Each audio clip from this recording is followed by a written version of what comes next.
This picture was taken in a student dormitory in a rural boarding school. What was your first impression when you saw this picture? One thing we know is that there are 10 students living in the same room. They also share the same bathroom. You may wonder, living in such collective life, is every student need considered? To answer this question, I traveled back to Middle China and did 3 months fieldwork in 4 boarding schools.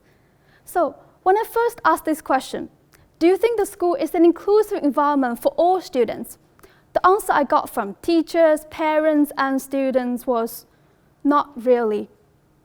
It seems that there's no financial pressure for children to go to school because they have free tuition. They also have subsidies including food, transportation, and living expenditures. However, is this all they need? During my data analysis, I discovered that students are not confident about their learning experiences.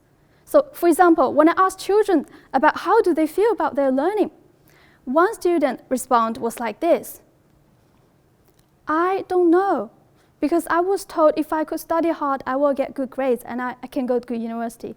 But I'm not always get that. I think maybe I'm just not smart enough. Maybe I'm just not hardworking enough.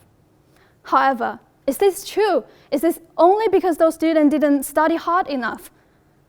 Maybe it's time for us to rethink what supports have we provided for those children. So let's see, parental support. Most of the parents of the children, they work in big cities to make a living, leaving their children behind in the rural area. Most of them only have primary and secondary school education. So they place the hope to educating their children in a school. But what about school support? Compared to urban education, rural schools only have limited resources to support children's diverse needs. So my research provides an inclusive educational framework to support children at different levels. Children are in the center. Their voices should be heard. Teachers should be trained with an inclusive approach so that they can recognize and respond to students' diverse needs. Teachers and parents, they can cooperate together to understand children.